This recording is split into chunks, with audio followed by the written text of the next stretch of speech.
روایت میں آتا ہے کہ رسول اکرم صلی اللہ تبارک و تعالی علیہ وسلم کو جب یہ نعمت اللہ تبارک و تعالی نے عطا فرما دی ہے تو زمین کی حکومت بھی تو عطا فرمائی گئی ہوگی، تبھی اس کو یہ نعمتیں ملی ہوں گی۔ یہ کہاں انصاف اور عقل کی بات ہے کہ رسول اللہ صلی اللہ تعالی علیہ وسلم کو خدا زمین کا مالک بنا دے اور زمین پر ان کا تصرف نہ چلے؟ یہ تو ہو ہی نہیں سکتا ہے۔ اختیار تو خدا انہیں عطا فرما رہا ہے، جب اختیار خدا نے عطا فرما دیا تو مصطفیٰ پیارے صلی اللہ علیہ وسلم کا تصرف بھی تو نظر آئے گا۔ تصرفات کے ایسے منظر دیکھے جائیں گے کہ جو قیامت تک کے حیران رہنے والے حیران ہی رہ جائیں گے، سمجھ میں نہ آنے والے سر توڑ توڑ کر کے حیران ہی رہ جائیں گے کہ یہ کیسی نعمتیں اور یہ کیسی عظمتیں اور یہ کیسے تصرف ہے جو اللہ تبارک و تعالیٰ نے عطا فرمایا۔ رسول اکرم صلی اللہ تعالی علیہ وسلم کی بارگاہ میں ایک مرتبہ فرماتے ہیں کہ ایک صحابی آ کر کے عرض کرتے ہیں کہ یا رسول اللہ صلی اللہ تعالی علیہ وسلم، کہ رسول اکرم صلی اللہ تعالی علیہ وسلم کی بارگاہ میں ایک صحابی آ کر کے عرض کرتے ہیں یا رسول اللہ صلی اللہ تعالی علیہ وسلم، میری جو گھوڑی ہے بہت کمزور ہے اور بہت پیچھے پیچھے چل رہی ہے۔ ایک جنگ سے رسول اکرم صلی اللہ تعالی علیہ وسلم واپس ہو رہے تھے اور انہوں نے دیکھا کہ ایک صحابی رسول صلی اللہ تعالی علیہ وسلم ہیں جن کی گھوڑی جو ہے ایک غزوہ سے تشریف لا رہے تھے، جو گھوڑی کے اندر بہت ہی زیادہ کمزوری تھی، بہت دبلی پتلی تھی، وہاں پر خود کو کھانے کے لیے کچھ میسر نہیں ہے، تو گھوڑوں کو کھلا کر کے پالنے کے لیے روز اس کو چنا کھلاؤ، روز اس کو دانا کھلاؤ، روز اس کو تیار کرو، یہ کہاں کا وہاں ماحول بنا ہوگا کہ کئی دن تو ان کے گھروں میں فاقے سے گزر جایا کرتے تھے، کئی دن تو وہ خود بھوکے رہ جاتے تھے، جو کچھ گھاس پھوس مل جائے اس کو قدرتی طور پر وہ کھا لیے نہیں تو وہ بھی فاقے سے، یہ بھی فاقے سے، مالک بھی فاقہ کے ساتھ اور گھوڑا بھی فاقے کے ساتھ زندگی گزارنے والے وہ اللہ تبارک و تعالیٰ کی بارگاہ میں شکر گزار بندے تھے جو اسی طریقے سے زندگی گزارا کرتے تھے۔ حضرت جعیل ان کا نام ہے کہ یہ فرماتے ہیں کہ رسول اکرم صلی اللہ تعالیٰ علیہ وسلم ایک مرتبہ مجھ پر کرم فرما دیا اور میرے طرف توجہ فرمائی اور فرمایا کہ جعیل کیا معاملہ ہے کہ تمہاری سواری بہت پیچھے رہ جا رہی ہے، تم آگے نہیں آ پا رہے ہو، سب کے ساتھ مل کے نہیں چل پا رہے ہو؟ عرض گزار ہوتے ہیں کہ یا رسول اللہ صلی اللہ تعالیٰ علیہ وسلم، بات اتنی سی ہے کہ جو میری گھوڑی ہے، قلت یا رسول اللہ عجفا ضعیفا فرفع رسول اللہ صلی اللہ علیہ وسلم مخفضا معه فضربها فقال اللهم بارك له فيها۔ فرماتے ہیں کہ ایک مرتبہ رسول اکرم صلی اللہ تعالی علیہ وسلم کی بارگاہ میں جو حضرت جعیل صحابی تھے وہ ارشاد فرماتے ہیں کہ سرکار دو عالم صلی اللہ تعالی علیہ وسلم میری طرف توجہ فرمایا، پوچھا کہ جعیل کیا معاملہ ہے کہ تمہاری گھوڑے اور یہ جو تمہاری سواری ہے بہت پیچھے رہ جا رہی ہے؟ عرض کرتے یا رسول اللہ بہت دبلی ہے، بہت کمزور ہے اور اس میں جان اور طاقت نہیں ہے، یہی وجہ ہے کہ میں اس کی وجہ سے پیچھے رہ جا رہا ہوں۔ رسول اکرم صلی اللہ تعالی علیہ وسلم نے اپنے ہاتھ میں جو چھڑی تھی جس سے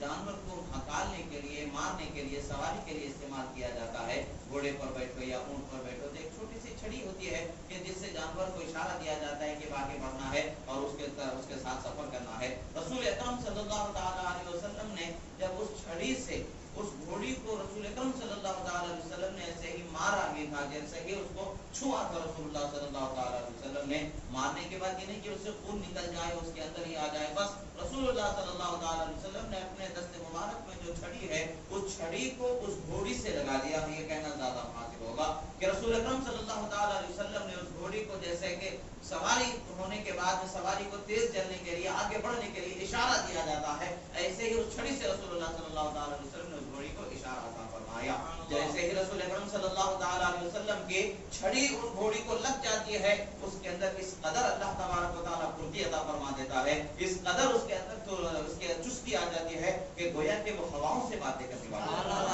اس قدر تیز رفتاری سے وہ بڑھنے لگ جاتی ہے کہ جس کا تصور بھی نہیں کیا جاتا ہے۔ امام بیہقی نے قصائص کبریٰ میں روایت فرمایا ہے، رسول اکرم صلی اللہ تعالی علیہ وسلم کی بارگاہ میں وہ صحابی جو تھے وہ عرض کرتے ہیں کہ یا رسول اللہ صلی اللہ علیہ وسلم میری گھوڑی کمزور ہے، بیمار ہے، لاغر ہے، تو رسول اللہ نے چھڑی لگایا، رسول اللہ صلی اللہ تعالی علیہ وسلم نے نہ اسے دانا ڈالا، رسول اللہ صلی اللہ علیہ وسلم نے نہ اسے گھاس کھلایا،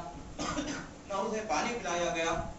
نہ کوئی اور اس کے لیے دوائی کا کوئی سامان کوئی انتظام کیا گیا، جو عام طور سے انسانی فطرت کا جو تقاضا ہوتا ہے، دنیاوی زندگی اور اس کی فطرت کا جو تقاضا ہوتا ہے، کسی بھی چیز کے اندر بہتری اور صلاح کے لیے، اصلاح کے لیے دھیرے دھیرے اس کو بڑھایا جاتا ہے، غذا سے کنٹرول کیا جاتا ہے، دوا سے کنٹرول کیا جاتا ہے، ایسا کچھ کچھ بھی نہیں یہاں پر ہوا. رسول اللہ صلی اللہ علیہ وسلم کے دستے مبارک کا تعلق اس چھڑی سے تھا. اس چھڑی نے اس گھوڑی کو جیسے ہی چھو لیا گویا کہ اس کے اندر ایک کرنٹ تھا جو دوڑ گیا اسے تیز اور چالا. رسول اللہ صلی اللہ علیہ وسلم کے بعد میں وہ صحابی عرض کرتے ہیں یا رسول اللہ, وہ صحابی عرض کرتے ہیں کہ اس کے اندر اللہ تبارک و تعالیٰ نے اتنی برکتیں عطا فرمائی, سرکار کی دعا کی برکت سے اتنی برکتیں عطا فرمائی کہ بے حد اللہ نے اس گھوڑی سے مجھے اولاد عطا فرمائی, اور کم و بیش میں نے 12,000 سونے یا چاندی کے سکوں کی قیمت کے برابر میں نے اس کو آگے بیچتا رہا, فائدہ اٹھاتا رہا. ایک نہیں دو نہیں 12,000 سونے کے سکے ہو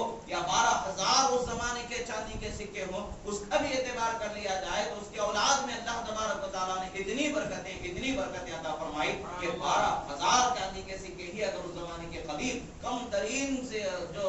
نقدی جو اس زمانے میں چلتی تھی, دو ہی نقدی چلتی تھی, سونے کے سکے چلتے تھے, چاندی کے سکے چلتے تھے. ہم کم پر ہی اگر بات کر کے چل جاتے ہیں تو 12,000 اس پر لیا جائے تو ایک سکہ جو ہے کم و بیش 1 تولے کا ہوتا ہے, یعنی 12,000 تولے چاندی جس سے انہوں نے کمایا. کم سے کم یہ ہم تصور کر سکتے ہیں. اللہ کے رسول صلی اللہ تعالی علیہ وسلم نے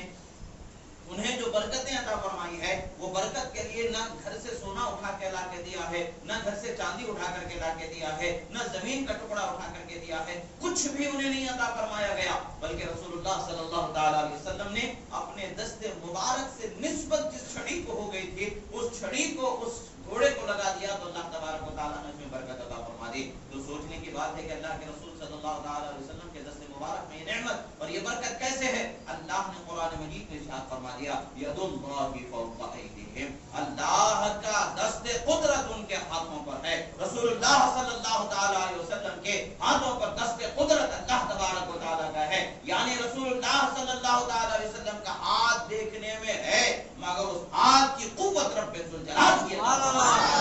ایسی قوت ہے کہ جو چاہے وہ اس سے جاری فرما دے, جیسا ارادہ فرما دے اسی طریقے سے ہو, خاص طریقے سے ہی جاری ہو, خاص طریقے پر بھی اس کا اجرا ہو, ایسا کوئی ضروری نہیں ہے. بلکہ اللہ کے رسول صلی اللہ تعالی علیہ وسلم جس طرح چاہے وہ چیز اس طریقے سے ہو جایا کرتی ہے. اب یہاں پر دیکھیے ایسے ہی فتح مکہ کے وقت رسول اللہ صلی اللہ تعالی علیہ وسلم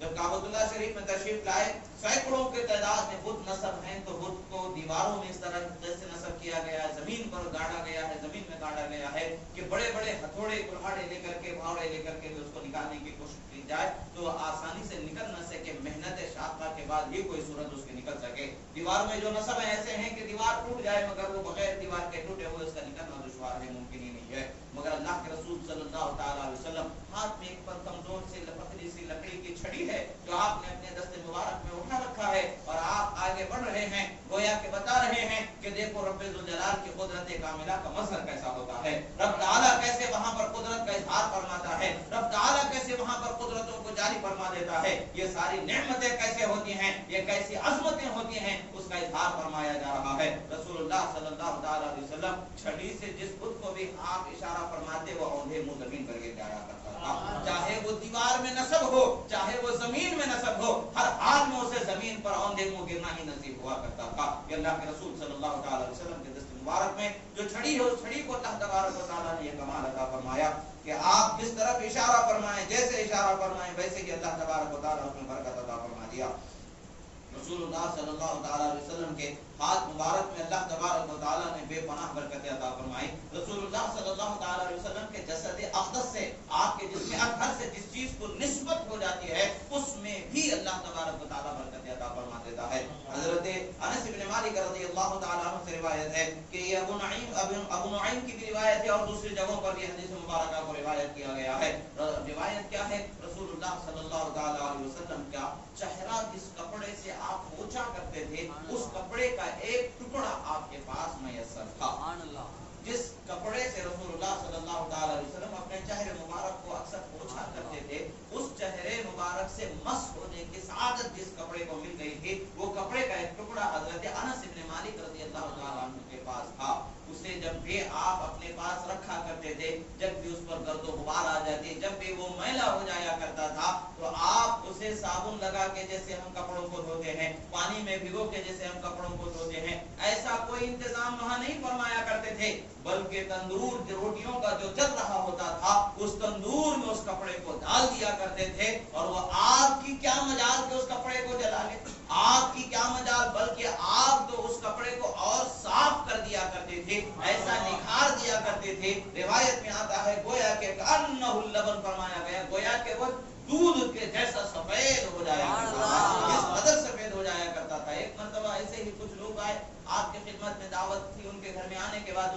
میں بھی ایسا ہی معاملہ ہو گیا. وہ لوگ حیران ہو کر کے پوچھنے لگے کہ حضرت یہ کیا معاملہ ہے, ماجرا کیا ہے, اس کپڑے مبارک کا کیا ماجرا ہے. حالانکہ آگ کی فطرت تو یہ ہے کہ جلا دینا. اللہ نے آگ کو جلانے والا بنایا ہے, پانی کو پیاس بجھانے والا بنایا ہے. ہر ایک میں اللہ نے الگ صفت رکھی ہے. یا آگ کا کام ہی جو دنیا کی فطرت اللہ نے جاری رکھی ہے, آگ کی فطرت جو اللہ نے بنائی ہے وہ جلانا ہی اس کی فطرت اللہ نے رکھی ہے. جو بھی چیز اس کے سامنے آ جاتی ہے, جو بھی چیز اس کے پاس آ جاتی ہے, جس سے بھی اس کا ٹچ ہو جانا ہوتا ہے تو فوراً اسے جلا کر کے خاک کر دیا کرتی ہے. مگر یہ ماجرا کیا ہے, یہاں ہم دیکھ رہے ہیں کہ آگ جلا نہیں رہی ہے بلکہ کپڑا اور صاف اور سفید ہوتا نظر آ رہا ہے. آپ ارشاد فرماتے ہیں کہ سنو, یہ وہ کپڑا ہے جسے رسول اللہ صلی اللہ علیہ وسلم کے چہرے کو لگ جانے کے ساتھ رسول اللہ صلی اللہ تعالی علیہ وسلم کے منہ مبارک کو, چہرے مبارک کو یہ چہرہ لگ جایا کرتا تھا اور سرکار اسے اپنے چہرے مبارک کو صاف فرمایا کرتے تھے. تو یہ کپڑا ہمارے پاس ہے, ہم اسے صاف کسی طریقے سے کرتے ہیں, دوسرے طریقے سے ہم اسے صاف کرتے ہی نہیں ہیں. ہم جب بھی اسے صاف کرتے ہیں, آگ میں ڈال دیتے ہیں, یہ صاف ہو جاتا ہے اور بالکل دودھ کے جیسا نکھر جایا کرتا ہے. پتہ کیا چلتا ہے, صحابہ کرام رضوان اللہ تعالی علیہم اجمعین کے بہت سارے عمل. اب یہاں پر دیکھیں کہ صاف کرنے کا, کسی چیز کو صاف کرنے کا جو طریقہ ہے, کسی کو پاک کرنے کا جو طریقہ ہے, اب اس طریقے سے آگ میں ڈال کر کے کپڑے کو پاک کر لیا کرو, یہ طریقے سے پاک کرنے کے خاص طریقے کا ذکر حدیث میں نہیں ملتا کہ آپ ایسے پاک کر لو, کپڑے کو آگ میں ڈال کر کے پاک کر لو. یعنی رسول اللہ صلی اللہ تعالی علیہ وسلم نے جس کے کرنے کا حکم نہیں دیا تھا وہ کام حضرت انس بن مالک رضی اللہ تعالیٰ عنہ فرما رہے ہیں. پتہ کیا چلتا ہے کہ رسول اللہ صلی اللہ تعالی علیہ وسلم نے جس کام کے کرنے کا حکم نہ دیا ہو وہ کام کرنا ہمارے لیے حرام نہیں ہوتا ہے, بلکہ وہ کام فی نفسی اچھا ہے تو جائز ہوتا ہے, کرنا صحیح و درست ہوتا ہے. حضرت انس بن مالک کا یہ فعل ہمیں بتا رہا ہے کہ ہر چیز کے لیے دلیل مانگنے والوں, جنہوں نے رسول اللہ کو, جو رسول اللہ کے صحابہ ہیں, جنہوں نے دن و رات رسول اللہ صلی اللہ تعالی علیہ وسلم کو دیکھا ہے, تو اس کا دیکھنے کا اثر یہ ہے کہ ہر بات جو کہنے کو, کرنے کو کہہ دیا گیا ہے وہی نہیں کی جا رہی ہے, بلکہ اس سے جدا بھی صحابہ کے عمل میں آتا چلا جا رہا ہے. پتہ یہی چلتا ہے کہ بہت ساری وہ چیزیں ہیں جس کو رسول اللہ صلی اللہ تعالی علیہ وسلم نے کر کے نہیں بتایا, بہت ساری وہ چیزیں ہیں کہ جس کو کرنے کا حکم نہیں دیا. اس کا یہ مطلب نہیں ہے کہ جس کو کرنے کا حکم نہ دیا وہ حرام ہو جائے, جس کو کر کے نہ بتایا اس طریقے سے نہ کرنا حرام ہو جائے, یا اس طریقے سے کرنا ہمارے لیے حرام ہو جائے. ایسا نہیں ہے, بلکہ ہمارے لیے اللہ تبارک و تعالیٰ نے شریعت مطہرہ میں وسعت رکھی ہے. اللہ کے رسول صلی اللہ تعالی علیہ وسلم کا فرمان حضرت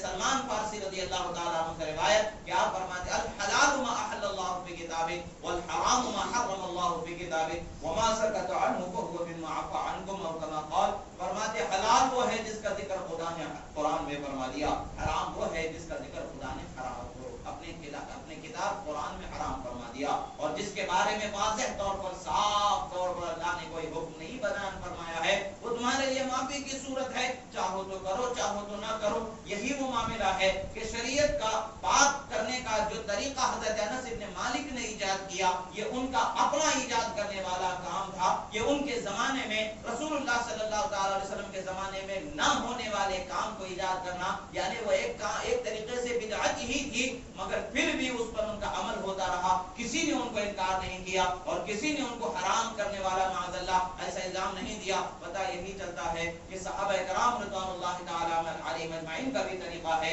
کہ جس طریقے سے جو اس زمانے میں انہوں نے رائج کیا, اگر وہ طریقہ قرآن و سنت کے خلاف نہ آتا ہو, قرآن و سنت کے ٹکراؤ میں, مقابل میں نہ آتا ہو, تو وہ ہمارے لیے جائز ہو جاتا ہے, کرنا درست ہو جاتا ہے. جو قرآن و سنت کے خلاف کھڑا ہو جائے وہ کام ہمارے لیے ناجائز و حرام ہو جاتا ہے. یعنی جس کے کرنے پر ہمیں قرآن سے منع کا کوئی حکم آ جائے, یا اس کے جیسے کسی طریقے پر منع کا حکم آ گیا ہو, اس طریقے کی باریکیاں ہوتی ہیں جو ہر طریقے سے سمجھ میں نہیں آتی ہیں. صرف زبان سے ہر بدعت کو حرام کہہ دینا, اگر یہی کہتے چلے جائیں گے تو دنیا میں انسان زندگی گزار بھی نہیں سکتا. ہم تو کیا ہے, ہم سے پہلے والے لوگ بھی زندگی گزارے ہیں تو وہ بھی پھر گناہگار ہو جائیں گے. ان سے پہلے والے جنہوں نے زندگی گزاری وہ بھی گناہگار ہو جائیں گے. ان سے پہلے والے جنہوں نے زندگی گزاری وہ بھی گناہگار ہو جائیں گے. یعنی صحابہ کرام کی ایجادات و بدعات سے لے کر کے آج تک کے ہر وہ نیا طریقہ جو زمانے رسول صلی اللہ تعالی علیہ وسلم میں نہ رہا ہو, اس کے عمل کرنے والا اگر گنہگار ٹھہرائیں گے تو اس زمانے سے لے کر کے آج کے زمانے تک کے کوئی فرد گناہ سے نہیں بچ سکتا ہے، اور ایسا ہونا بالکل ہی غلط ہے اور ممکن ہی نہیں ہے کہ اللہ تبارک و تعالیٰ نے اپنی شریعت کی بھی حفاظت فرمائی ہے اور اپنے نیک بندوں کی بھی حفاظت فرمائی ہے اور ان کے عمل کی بھی اللہ تبارک و تعالیٰ نے حفاظت فرمائی ہے۔ صرف زبان درازی کر لینے سے اور اللہ اور اس کے رسول صلی اللہ تعالیٰ علیہ وسلم کے احکام پر اپنے آپ کو جری و بے بات کر لینے سے مسئلے کو آپ حلال و حرام ثابت نہیں کر سکتے ہیں، بلکہ خود ہی اپنا ٹھکانہ بنانے والے جہنم میں ہو جائیں گے، جو اپنے آپ کو ہلاکت میں اور بربادی میں ڈالنے والے ہو جائیں گے۔ یہی چیز ہے کہ شریعت مطہرہ کو سمجھنے کے لیے رسول اکرم صلی اللہ تعالی علیہ وسلم کے کلمات مبارکہ کو، قرآن مجید کے کلمات مبارکہ کو، صحابہ کرام رضوان اللہ علیہم اجمعین کے عادات و اطوار مبارکہ کو جاننا ضروری ہوتا ہے، تب جا کر کے ہمیں صحیح معنوں میں مسئلے کے علت و حرمت میں سمجھنے میں ہمیں صحیح معنوں میں رہنمائی ہو سکتی ہے۔ رسول اکرم صلی اللہ تعالی علیہ وسلم کے بارگاہ میں حضرت براء ابن عازب رضی اللہ تعالی عنہ فرماتے ہیں کہ جب حضرت عبداللہ ابن عتیق رضی اللہ تعالی عنہ ابو رافع یہودی کے مکان پر گئے تھے جو رسول اللہ صلی اللہ تعالی علیہ وسلم کا دشمن تھا، رسول اللہ صلی اللہ تعالی علیہ وسلم کے ساتھ وہ بہت غلط طریقے سے زبان درازی کیا کرتا تھا۔ موقع ایک مرتبہ جنگ کا آ گیا، اسے قتل کرنے کی بات تھی، سزا دینے کی بات تھی اس کو، وہ زمانہ وہی تھا، رسول اکرم صلی اللہ تعالی علیہ وسلم کا زمانہ تھا اور سلطنت اسلامیہ کا زمانہ ہے، اور وہاں پر احکام کا نفاذ کرنا اور احکام کا جاری کرنا یہ سلطان اسلام یا رحمت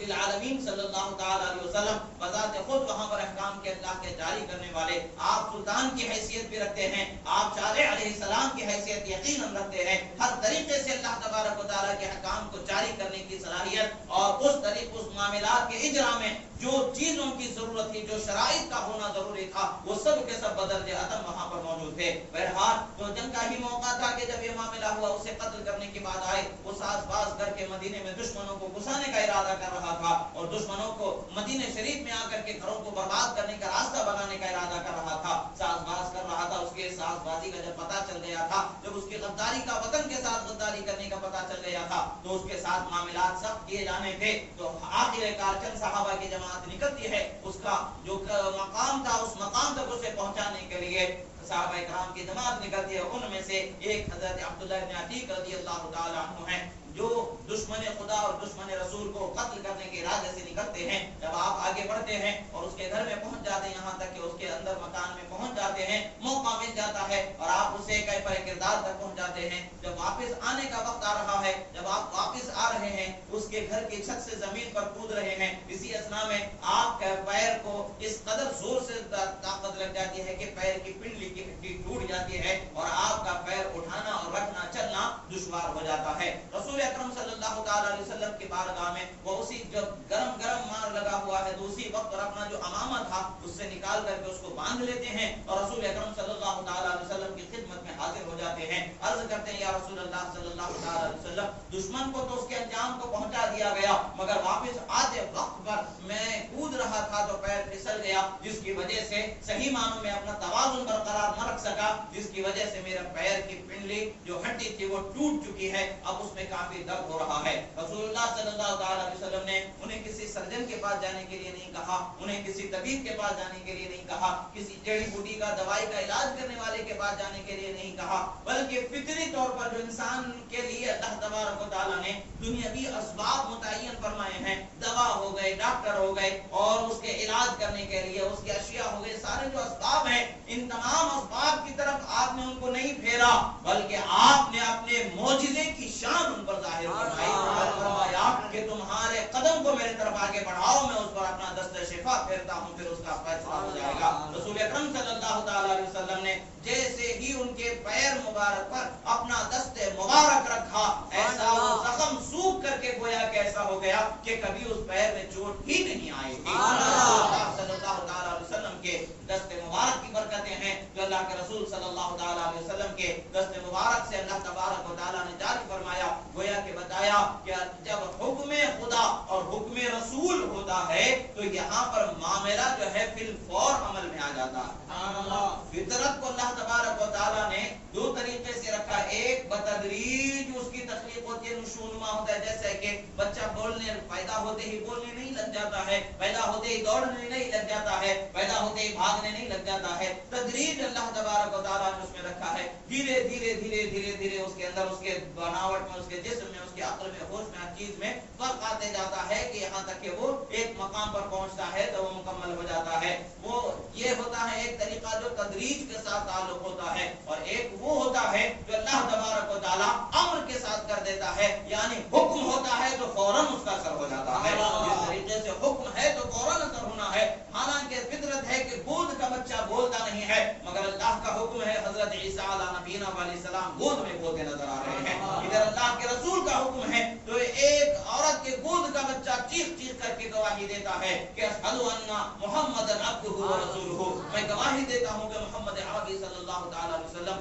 اللہ کے سچے بندے اور اس کے رسول ہیں. ایسے ہی رسول اللہ صلی اللہ تعالی علیہ وسلم کا دست مبارک جب امر کے طور پر اس جگہ پر لگ جاتا ہے, گویا کہ اس ہڈی کو بھی پتا ہو گیا ہے کہ اب یہ مجھے دھیرے دھیرے سیدھے ہونے کی بات نہیں کی جا رہی ہے, آرام سے تھوڑا تھوڑا کر کے درست ہونے کی بات نہیں, اسی وقت پر سدھر جانے کا حکم دیا جا رہا ہے, اور اسی وقت پر اس کے اندر تبدیلی رونما ہو جاتی ہے, اور دنیا کو بتا دیا جاتا ہے اللہ کے رسول صلی اللہ تعالی علیہ وسلم پر دست ید اللہ کا سایہ کیسا ہے. وہ کیسا سایہ ہے کہ ید اللہ فوق ایدیہم, اللہ کے دست قدرت ان کے ہاتھوں پر ہے. اللہ کے دست قدرت کا رسول اللہ صلی اللہ تعالی علیہ وسلم کے دست مبارک پر ہونے کا یہی مطلب ہے کہ اللہ تبارک و تعالی کی قدرت اور حمایت رسول اللہ صلی اللہ تعالی علیہ وسلم اور آپ کے غلاموں کے ساتھ کر دیا گیا ہے کہ ہاتھ تو ان نیک بندوں کا ہوتا ہے, مگر حکم جو ہاتھ سے جاری ہوتا ہے گویا کہ خدا کا حکم جاری ہو جاتا ہے. جو مناظر اس سے جاری کر دیے جاتے ہیں گویا کہ حکم خدا سے ظاہر کر دیے جاتے ہیں. ایسے ہی ایک رسول اللہ صلی اللہ تعالی علیہ وسلم کے